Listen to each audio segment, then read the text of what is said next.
I stood on my porch on May 17th, 2025, and looked west. Heritage Hills at Marysville had been turned into a 1-mile-wide field of splintered lumber, broken sheetrock, and a single overturned Lincoln Navigator with a vanity plate that read LORALEI.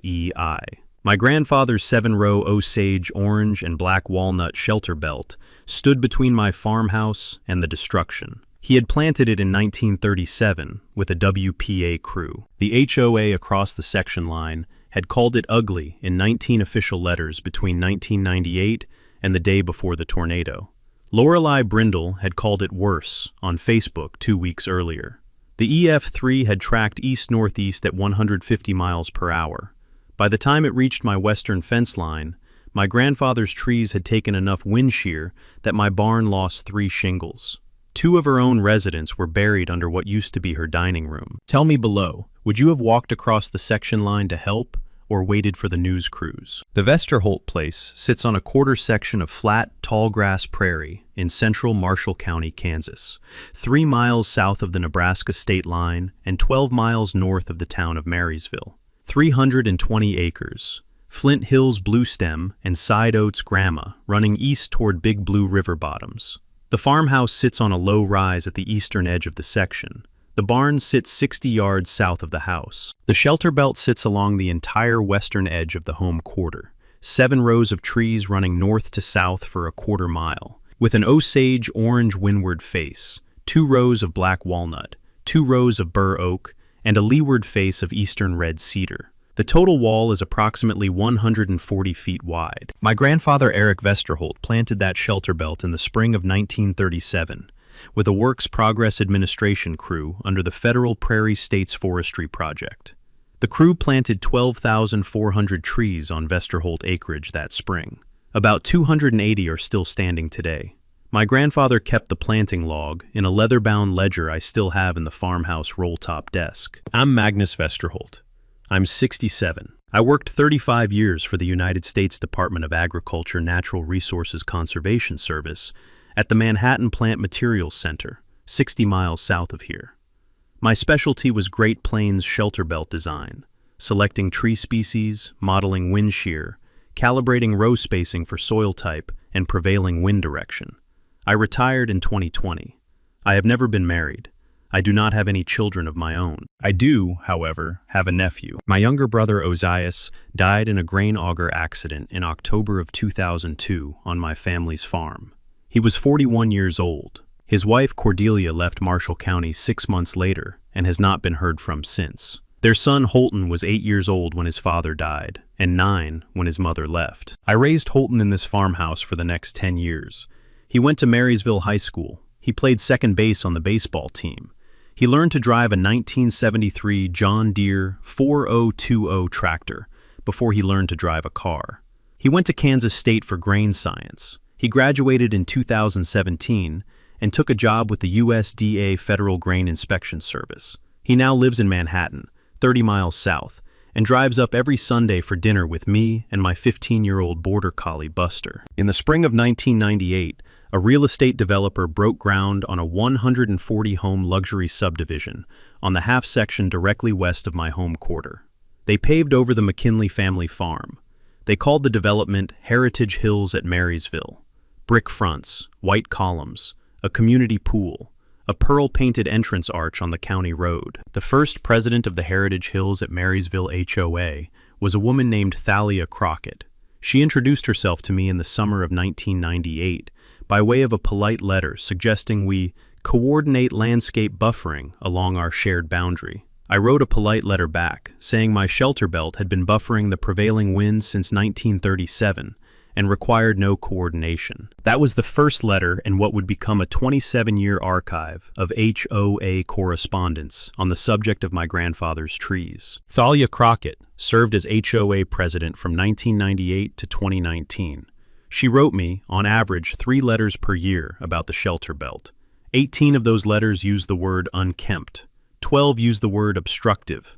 9 used the word eyesore. I kept every letter. I kept them in a brown accordion file in the same roll-top desk where my grandfather's 1937 planting ledger lives. In 2019, Thalia Crockett retired from the HOA presidency. She moved to Mesa, Arizona.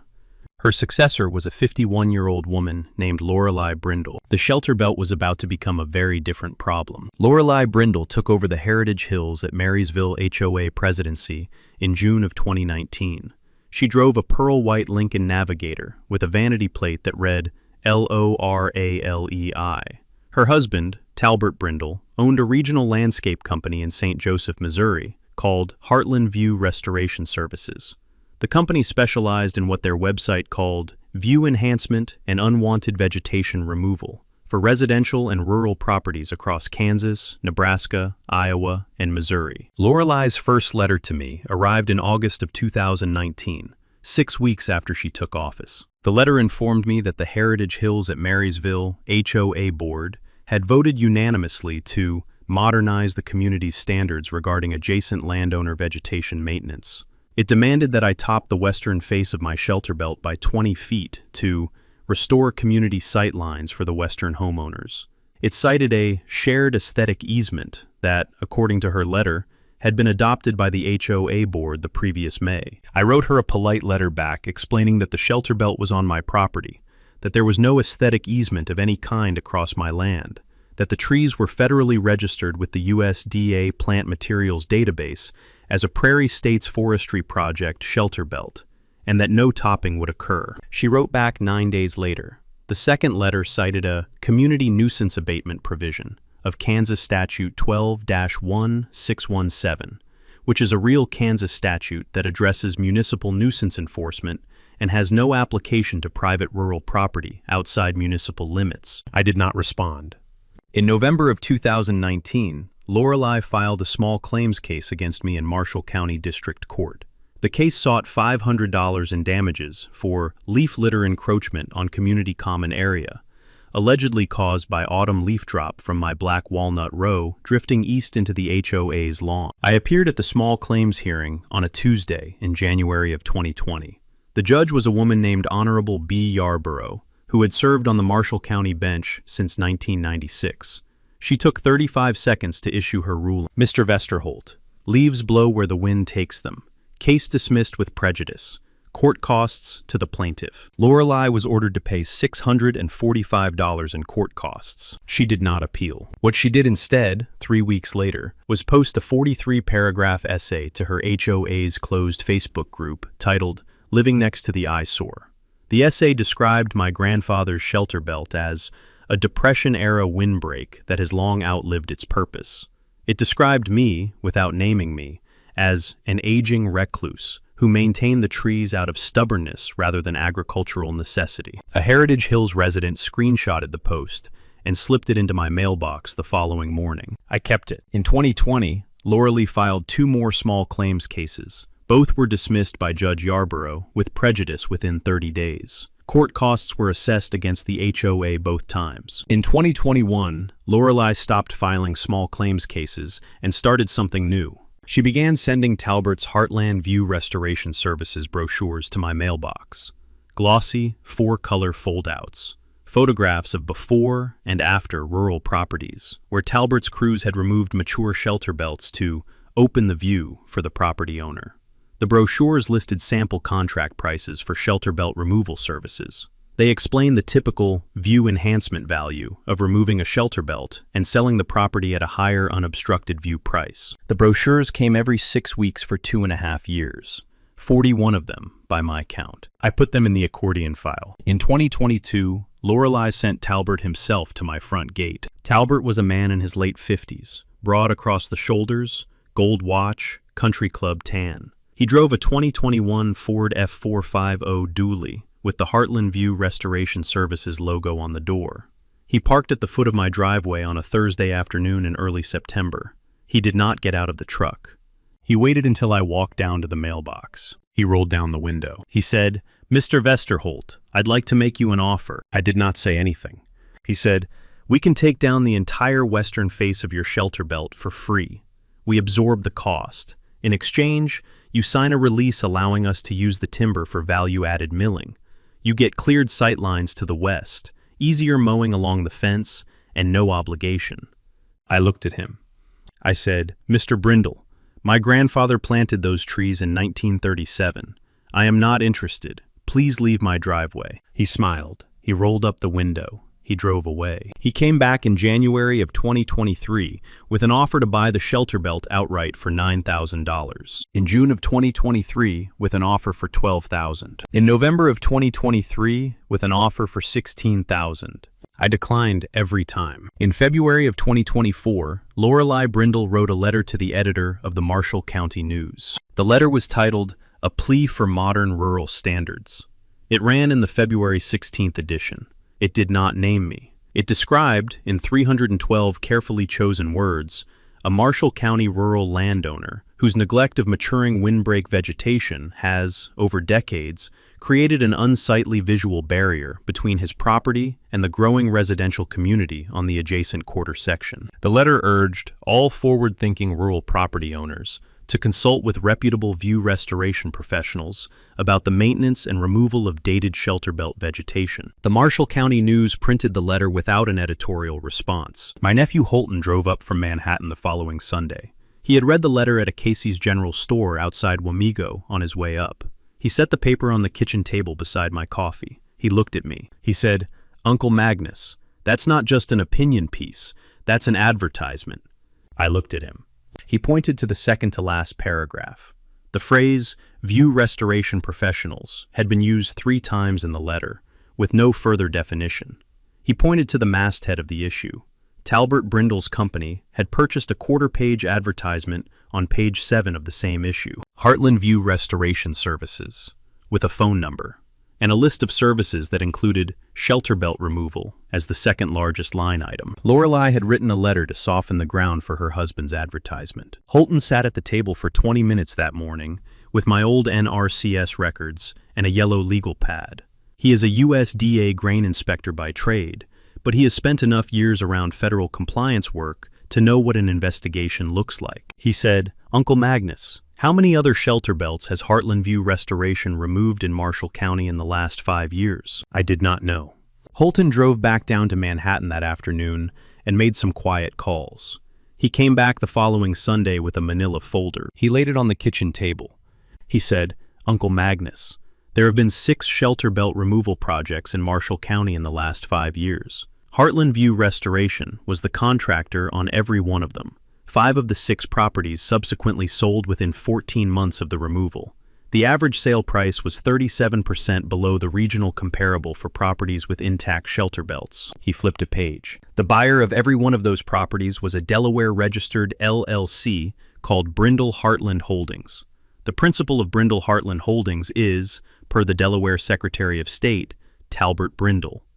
He flipped another page. In addition to the 6 rural properties, Brindle Heartland Holdings owns a 41-acre parcel adjacent to Heritage Hills at Marysville, on the south side of the development. The parcel is currently zoned agricultural. Talbert's filed Phase 2 expansion proposal with the Marshall County Planning Commission would rezone it to residential and add 70 luxury homes to Heritage Hills. I sat with it. Holton pulled one final document. The original 1998 Heritage Hills at Marysville development permit, Uncle Magnus. It was filed by Talbert Brindle's father, Otway Brindle. Talbert inherited the development from his father in 2014. The HOA was, in effect, Talbert's family business for 27 years before Lorelei ever took the presidency. I stood up. I walked to the kitchen window. I looked west toward the shelter belt. The Osage orange row was in full bud. The black walnut catkins had started to drop.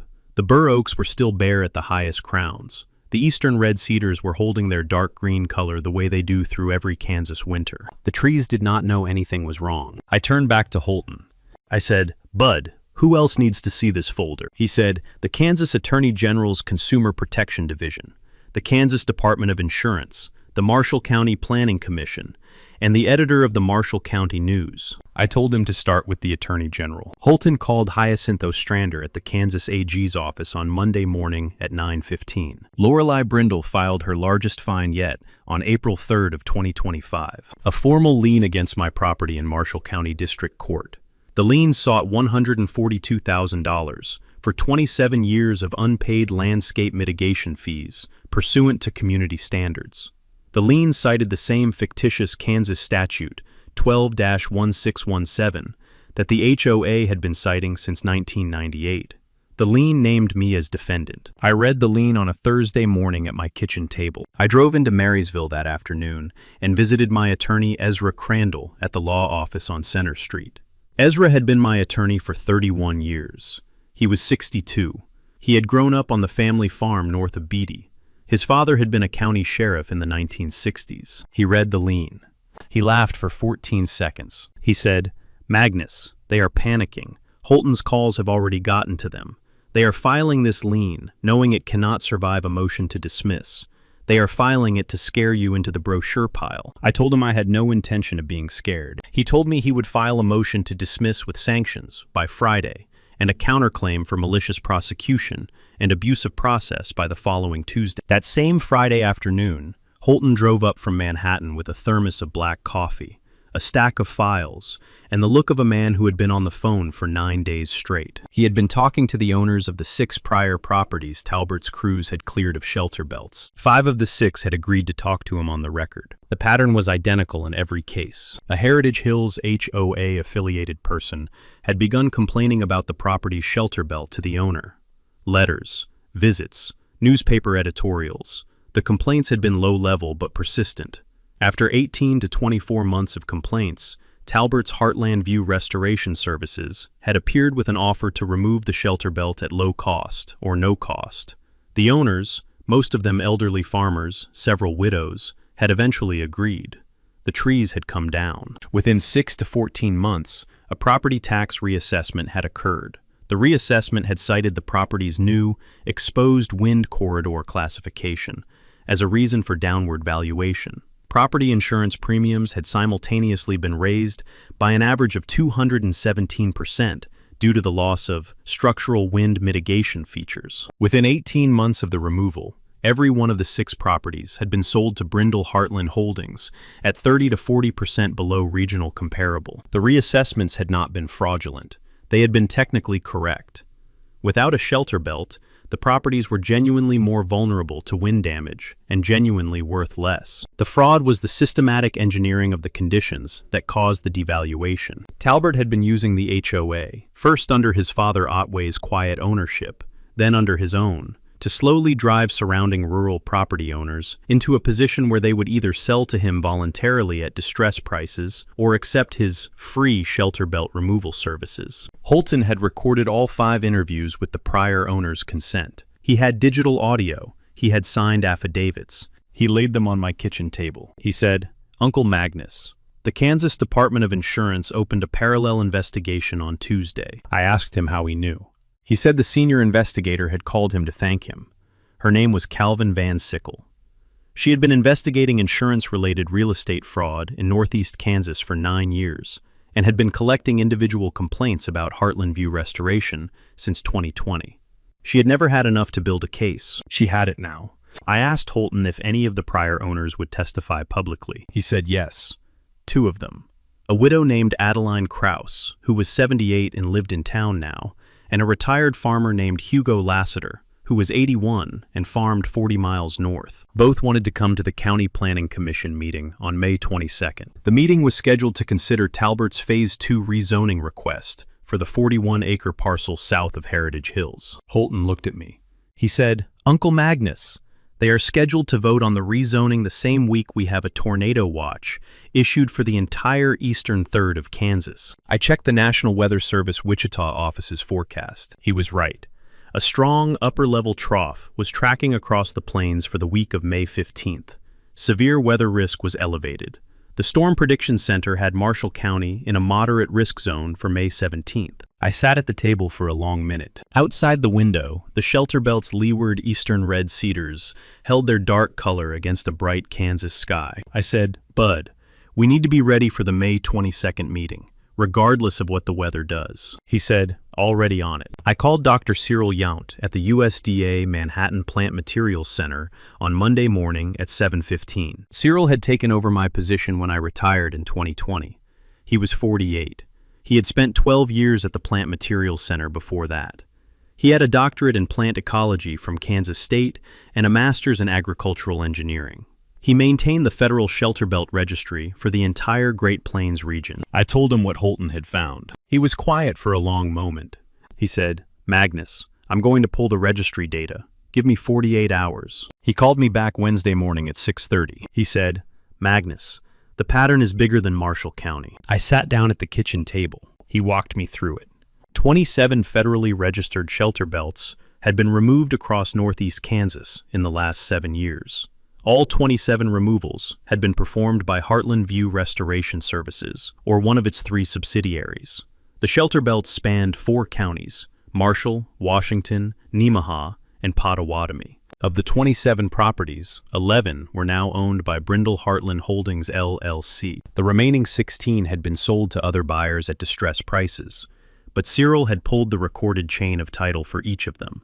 Every single sale had been facilitated by a real estate agent named Twyla Crockett, Thalia Crockett's daughter. Thalia, the original 1998 HOA president, had moved to Mesa, Arizona in 2019, but her daughter Twyla had stayed in Marshall County and become the regional listing agent for distressed shelter belt removed properties. The Brindle scheme had been running for 27 years across the family generation. Cyril pulled one more set of data. The total acreage that Brindle Heartland Holdings now controlled across the 4 counties was approximately 7,400 acres. The total agricultural land value at the time of acquisition had been approximately $18 million.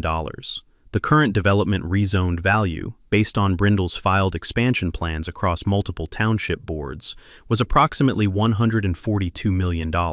Talbert Brindle had been systematically engineering the dismantling of 7,000 acres of Kansas shelter belt infrastructure to assemble a future luxury subdivision portfolio worth $124 million above acquisition cost. The conditions that protected Kansas farmsteads from wind damage, 80-year-old planted shelter belts established by the federal government during the Dust Bowl, had been the systematic target. I sat at the table with my own breath sounding loud in my ears. Cyril said one sentence, "Magnus, he has been clear-cutting the federal infrastructure of the Great Plains." I asked him what I should do. He said, "Magnus, I will deliver the complete registry data to the Kansas Attorney General's office by close of business Friday. The federal NRCS regional office in Salina will issue a parallel administrative complaint to the U.S. Attorney's Office for the District of Kansas. This is no longer a Marshall County matter." I told him thank you. I hung up. I looked out the kitchen window at the shelter belt. The Osage orange row was 4 inches taller than it had been when my grandfather planted it in 1937, because the windward face had been pruned every 15 years for new growth.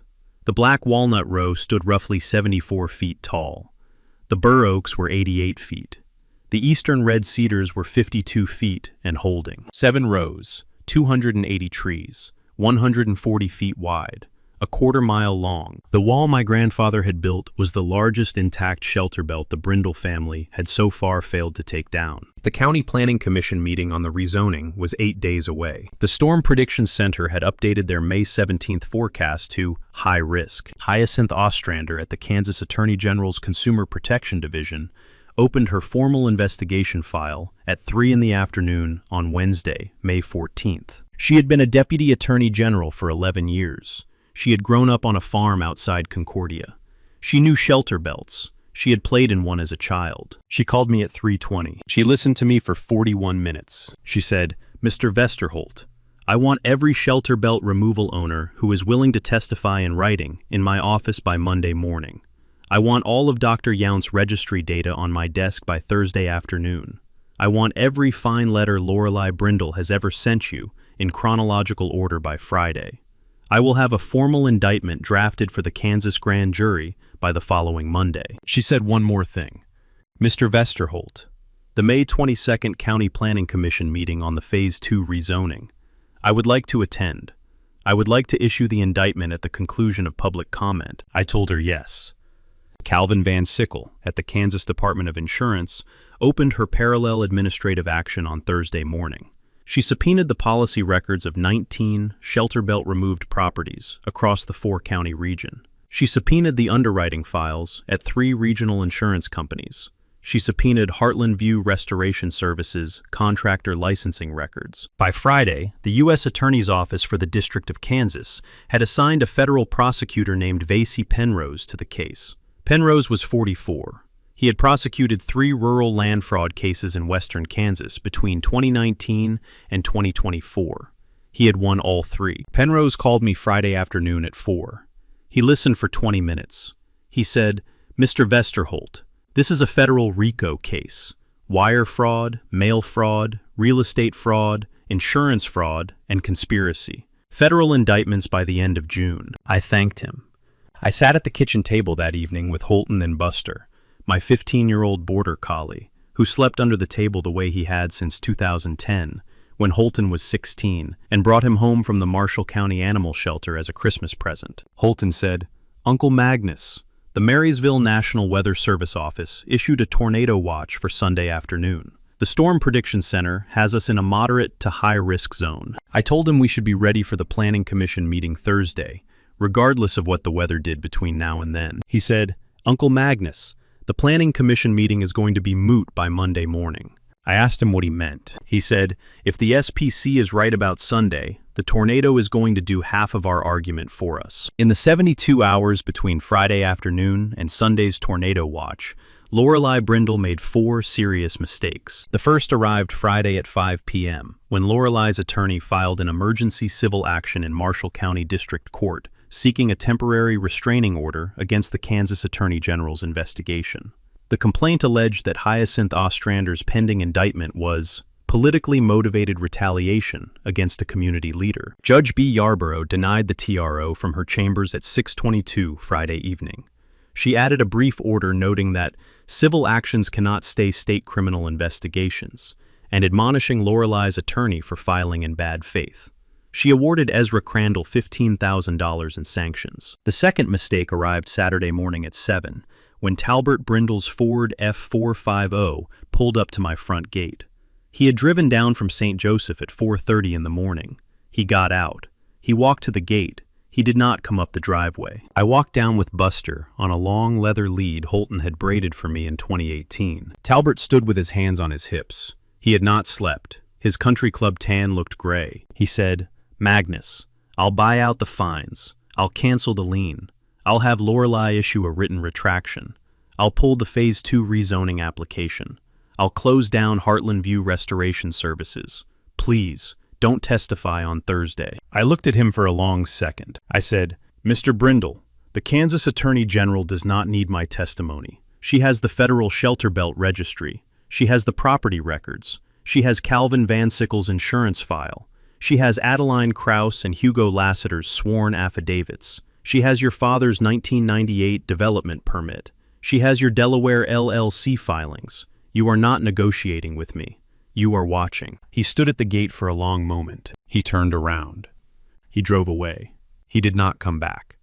The third mistake arrived Saturday afternoon at 3:15, when Lorelei Brindle called the Marshall County Sheriff's Office and requested a welfare check on me. She told the dispatcher that I had been hoarding storm preparation supplies in a paranoid manner, and that she was concerned for the well-being of an aging neighbor. The dispatcher relayed the call to Sheriff Bowen Goheen, who had been the sheriff for 15 years, and who had known my brother Ozias since they had attended Beatty High School together in 1979. Sheriff Goheen did not dispatch a deputy. He picked up his cell phone.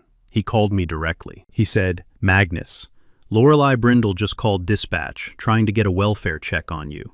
I'm not sending anyone. Are you stocked up for tomorrow's weather?" I told him I was. He said, "Good. Stay in your root cellar from 4 onward. I have a bad feeling about this one." He hung up. The fourth mistake came Saturday evening at 8, when Lorelei posted a 6-paragraph statement to her HOA Facebook group, titled, "Standing Strong Against Outside Influences." The statement, without naming anyone, accused certain adjacent landowners of manufacturing politically motivated investigations to delay legitimate community development.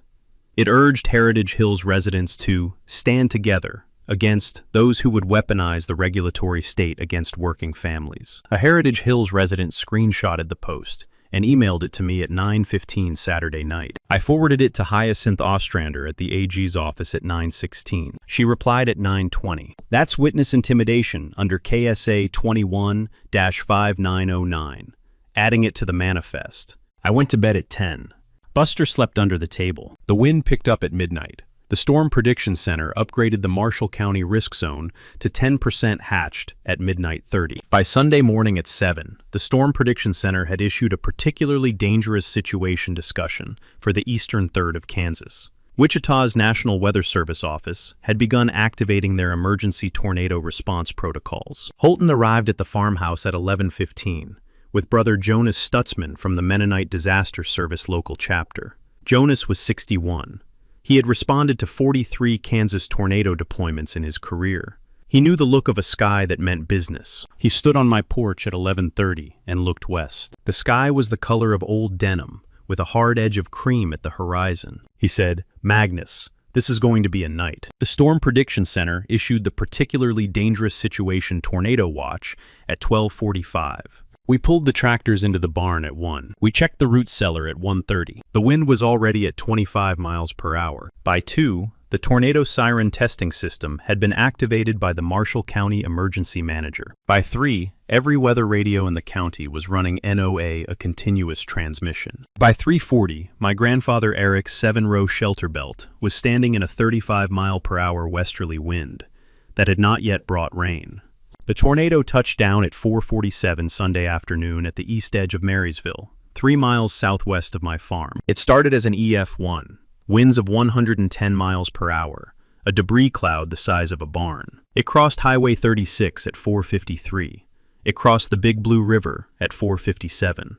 It crossed open agricultural ground for the next 6 minutes, picking up speed and intensifying. By the time it reached the western boundary of Heritage Hills at Marysville at 5:09 in the evening, it was an EF3 with sustained winds of 150 miles per hour and a debris cloud half a mile wide. I was in the root cellar with Holton, brother Jonas, and Buster. The cellar was 30 inches of brick below ground. My grandfather had built it for exactly this situation in 1939. We had a battery-powered NOAA weather radio running continuously. We had a hand-cranked LED lantern. We had a wool blanket my mother Greta had crocheted in 1973. We could feel the tornado before we could hear it. The cellar walls pressed inward.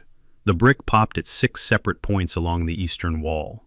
The pressure differential dropped 4 millibars in 11 seconds. Holton, who knew his weather instruments better than most TV meteorologists, called it out as we sat against the western wall. The wool blanket pulled toward the eastern wall as the air evacuated. Above us, the tornado crossed Heritage Hills at Marysville. I would learn later, from television footage and from the National Weather Service damage survey, that the tornado entered the development from the west at Lot 73. It crossed the community pool in 8 seconds. It hit the highest concentration of homes between lots 41 and 92 at peak intensity. It removed roofs, walls, and slabs from 27 homes.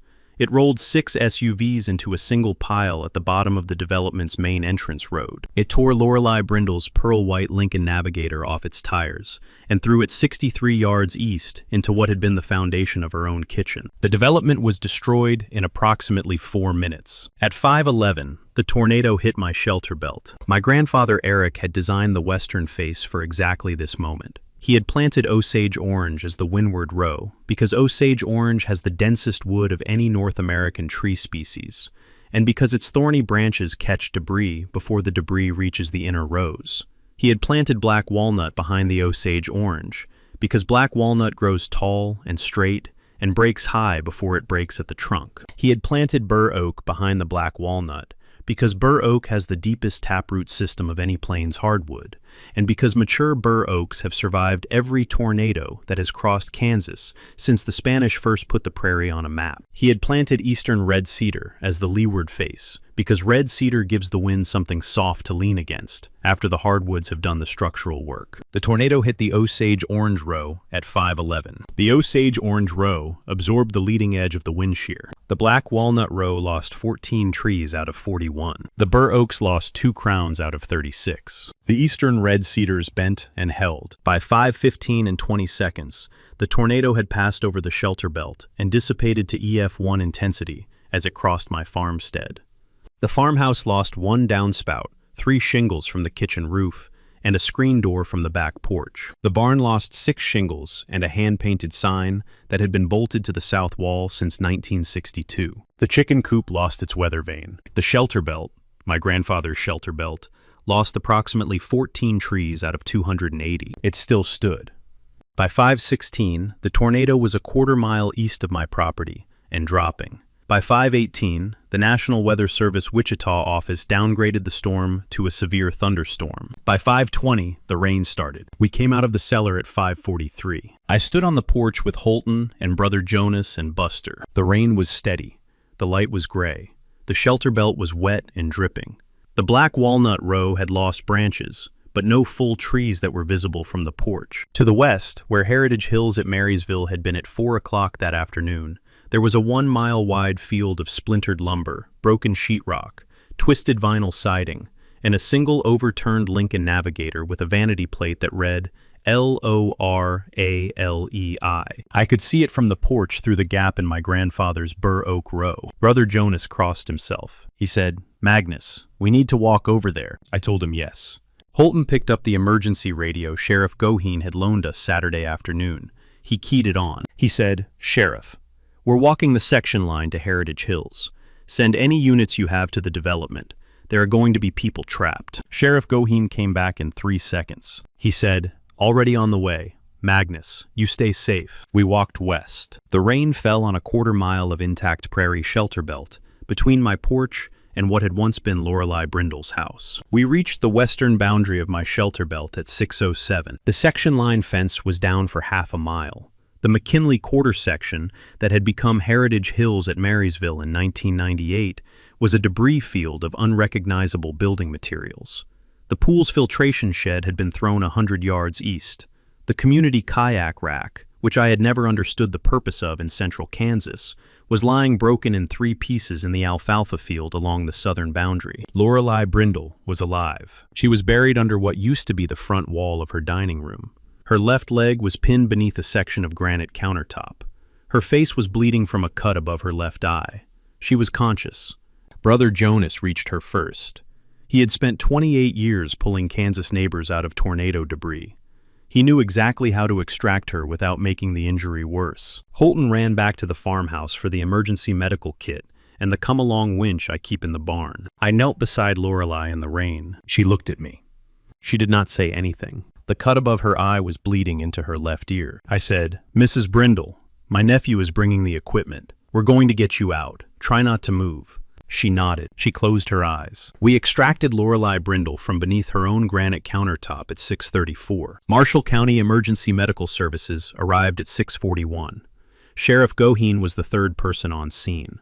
The 1st State Highway Patrol Unit arrived at 7:12. By 7:30, search and rescue had recovered 19 residents from the Heritage Hills debris field. 3 were transported to Hanover Hospital with non-life-threatening injuries. None of the residents had been killed. Brother Jonas told me later that this was a statistical anomaly. An EF3 tornado crossing a 140-home wood-frame subdivision without basements typically produces between 2 and 7 fatalities. Heritage Hills had produced 0. The reason was simple. Sheriff Goheen had ordered an early evacuation alert at 1 in the afternoon when the SPC issued the particularly dangerous situation discussion. Most Heritage Hills residents had relocated to the high school storm shelter in Marysville by 3. Lorelei Brindle had refused to leave her own home. She had been the only resident on her block when the tornado hit. By Monday morning at 6, KSN News had 4 vehicles in the McKinley quarter section. The reporter was a 38-year-old woman named Bryony Mitchell. She had been on the desk for 9 years. She had covered the Greensburg EF5 in 2007. She walked the western boundary of my property at 7 Monday morning with a cameraman. She framed the shot with the intact shelter belt in the foreground and the obliterated Heritage Hills development behind it. She turned on the camera at 7:05. She said, "Mr. Vesterholt, your block is the only block standing for half a mile in any direction. Can you explain what we are looking at?" I held up a black and white photograph I had brought down from the roll-top desk that morning. The photograph was 8 by 10.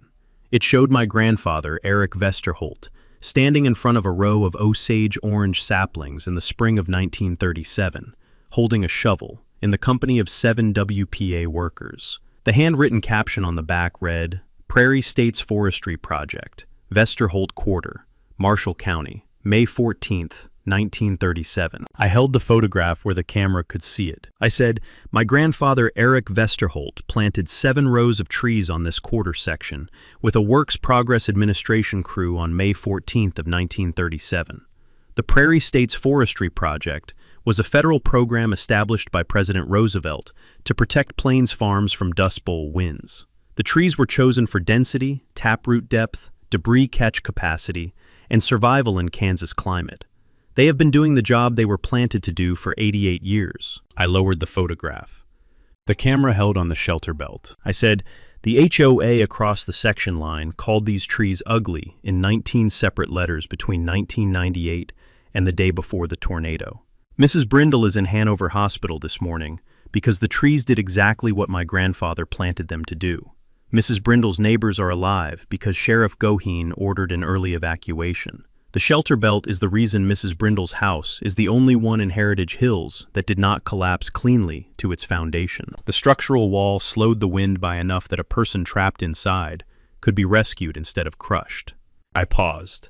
"I would like, when she recovers, to invite Mrs. Brindle to walk the shelter belt with me. The trees do not hold grudges." I handed the photograph to Bryony Mitchell. She held it up to the camera one final time. The Marshall County Planning Commission meeting on the Phase 2 rezoning was scheduled for Thursday evening at 7. Kansas Attorney General Investigator Hyacinth Ostrander attended. She filed the formal indictment against Talbert Brindle, Lorelei Brindle, and Brindle Heartland Holdings LLC at the close of the public comment period. The federal grand jury returned a sealed indictment under federal RICO statutes the following Monday. By the end of the week, 27 shelter belt removal cases across northeast Kansas had been reopened for civil and criminal review. Talbert Brindle pleaded guilty in October to RICO racketeering, wire fraud, federal insurance fraud, and conspiracy. 11 years federal at FCI Leavenworth. $7.4 million in restitution. Lorelei Brindle pleaded guilty in December to conspiracy, accessory to fraud, witness intimidation under KSA 21-5909, and 1 count of filing false administrative claims under color of HOA authority. 3 years state prison at the Topeka Correctional Facility, 1 year before parole eligibility. Twyla Crockett, Thalia's daughter, the regional listing agent for distressed properties, pleaded guilty in February to real estate fraud, 18 months state prison. Brindle Heartland Holdings LLC was dissolved by court order. The 7,400 acres the LLC had assembled across 4 counties were distributed by Kansas court receivers. 11 of the parcels were returned to their prior owners or their heirs at no cost. 16 were sold at fair market value, with the proceeds distributed pro rata to the original sellers as restitution. Heritage Hills at Marysville was rebuilt over the following 16 months. The new development bylaws, drafted by a reconstituted HOA board chaired by Adeline Krause, the 78-year-old shelter belt removal victim who had testified at the Planning Commission, required every rebuilt home to plant a 6-row shelter belt on its western boundary. The new HOA hired Kansas State University Extension to design the plantings. 41 species of native plains tree were planted. The first saplings went in the ground in October of 2025. Lorelei Brindle was released from Hanover Hospital after 18 days. She had a fractured left tibia and a 4-inch scar above her left eye. She spent 6 months in physical therapy. She moved out of the rebuilt Heritage Hills before her sentence began. She walked my shelter belt with me on a Saturday morning in late September. She did not speak much. She put her hand on the trunk of the eastern Osage orange tree, where my grandfather's photograph had been taken in 1937. She did not say what she was thinking. I did not ask. She thanked me for the rescue. I told her my grandfather's trees had rescued her. She walked back to her rental car in town. I established the Eric Westerholt Memorial Shelter Belt Restoration Initiative in May of 2025, with my nephew Holton serving as the program coordinator. The initiative provides matching grants and species selection guidance to Kansas farmsteads that lost shelter belts to the Brindle scheme. The first 100 shelter belt plantings funded by the initiative went in the ground in November of 2025. Dr. Cyril Yount at the USDA Manhattan Plant Materials Center designed every planting. Brother Jonas Stutzman and the Mennonite Disaster Service local chapter coordinated the volunteer labor. Sheriff Bowen Goheen donated a county dump truck and 3 deputies for the first weekend of plantings. The trees planted in November of 2025 will protect Kansas farmsteads from wind in 2113. Holton moved back to the farmhouse in June. He kept his USDA grain inspector job, but transferred to the Marysville field office.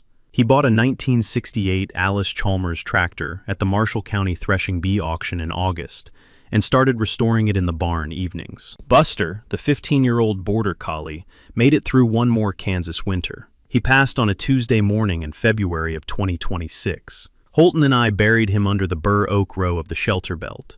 His grave is marked with a piece of black walnut Holton turned on the lathe in the barn. Last night, Holton and I drove the F-250 down to a diner in Marysville called the Wagon Wheel. We ate chicken fried steak and pinto beans at the counter, under a ceiling fan that had been there since 1962.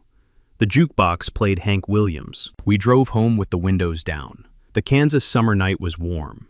The Big Blue River was running cool. A great horned owl crossed the road in front of our headlights and disappeared into a stand of black walnut my grandfather would have recognized. I'm Magnus Vesterholt. That was my grandfather's shelter belt. That was my brother's son.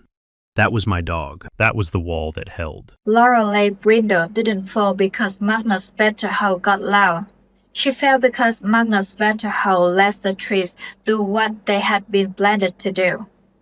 For 27 years, across 2 consecutive HOA presidents and 1 family-owned developer, the Heritage Hills at Maryville HOA has been mocking, fining, and lobbying for the removal of an 88-year-old federal saddle belt planted by his grandfather under the Prairie State Forestry Project. Not once in those 27 years did anyone behind the mockery stop to ask the basic question: what was the world planted to do? That's the lesson.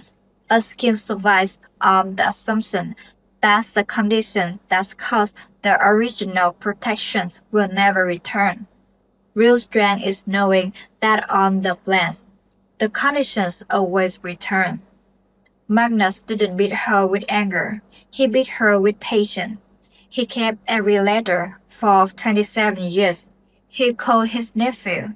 He called the Attorney General. He let his grandfather's 1937 trees show the taste of Kansas what they had been planted to do. If you ever had an HOA mock something your family planted, drop your story in the comments. We hear each other. Hit subscribe. Next week, we have to Coastal Maine, where an HOA tried to bulldoze a man's family lobster pond.